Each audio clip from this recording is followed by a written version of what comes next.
handout called, it's called Schedule E, Passive Activities.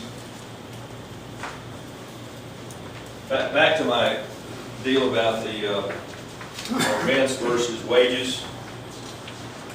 That the Congress has defined since 1986 how all that fits together. You have an active income stream, which is wages, rents, royalties, wages and self-employment income.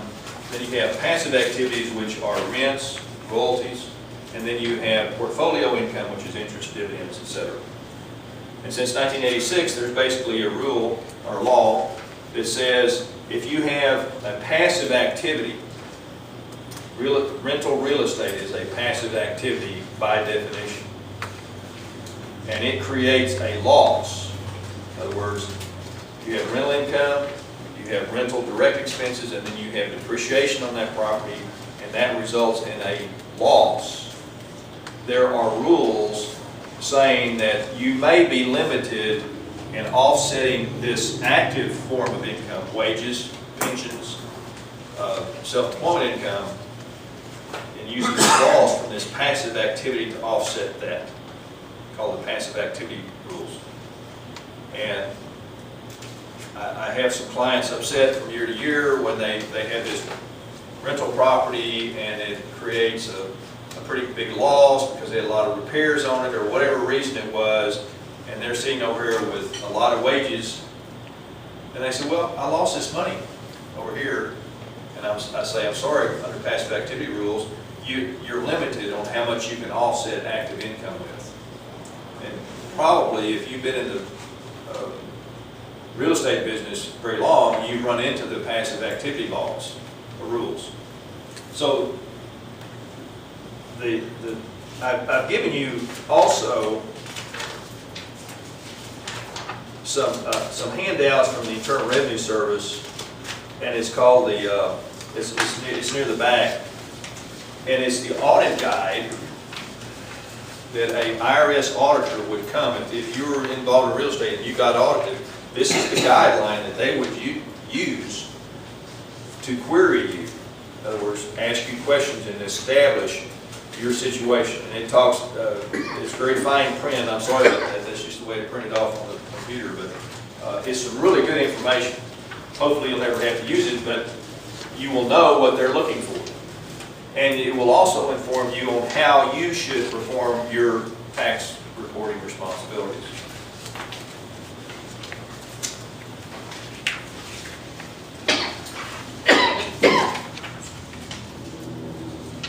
So basically the rule says that if you have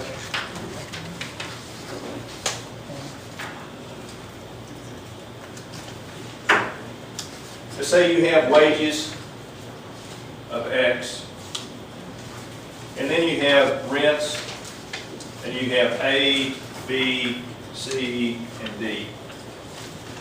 And let's say this one, you have income, you have expenses, and you have depreciation of X. And let's say this one is a positive number, this is a negative number, this is a negative number, and this is a positive number.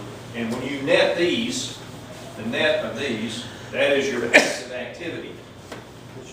And let's say that number is $20,000. It's a loss of $20,000.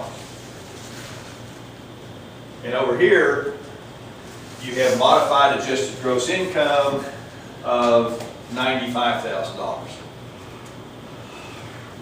$95,000 in wages, pension income, portfolio income, which is interest, dividends, etc. Farm income, self-employment income. Let's say it's $95,000. Well, in this case, you're okay because you get this exception, the passive activity offset. Says, okay, you can deduct this $20,000 against that active income. So you get to save the taxes. Basically what you're doing is saving the tax on the $20,000. Now once you go over $100,000 of modified adjusted gross income, and that's defined in the paperwork that I've given to you, then you may have what's called a suspended loss. Now the nice thing about that is you don't lose the loss. It just sits there suspended in time, so And each one of these is measured, each property is measured separately. So back in my example there, if I have B that was a loss, and because my income, I've got $150,000 in other income, and then I've got this loss of $20,000 over here in my passive activity, that 20,000, let's assign it all to this one property.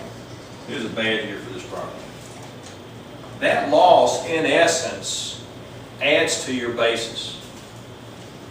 Basis is this. I paid $100,000 for the property, and over the years, I've deducted $15,000 in depreciation on the property, so my adjusted basis is $85,000. So if I sold it today, I would, sold it for whatever, this is how much I deduct against the sale price and closing costs of the property. Well, under the passive activity rules, this loss right here, because you could not deduct it in the current year, that gets added over here to your basis. So when you ultimately dispose of this property, in other words, the next year you say, this thing's killed me, and I'm going to sell it now. And let's say that you sell it for $95,000. Well, I've got this suspended loss sitting there, so now I'm at $105,000. So I got $105,000 in basis in the property. So I've got a loss that I get to take advantage of in the year of disposition. So you get the loss when you ultimately dispose of the property. Yes, sir.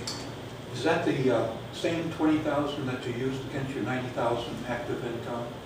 No, I'm saying I changed it. It says you're not able to deduct that loss this year.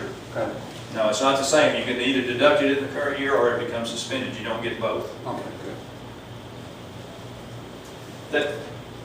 Have I confused everybody on that? Okay. Any questions up to this point?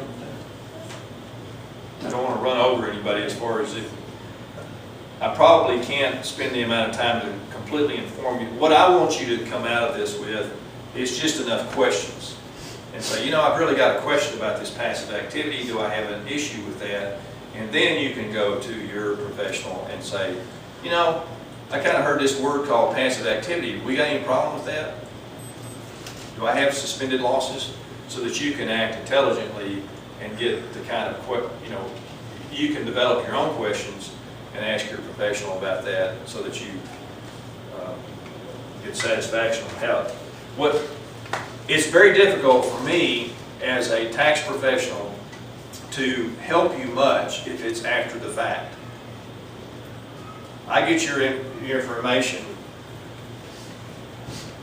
after January 1st to do your tax reporting responsibilities for you. There's not a whole lot of things I can do. I mean, there's some decision between how to classify capital gains versus ordinary income or ordinary loss. How does it classify? What elections can we take?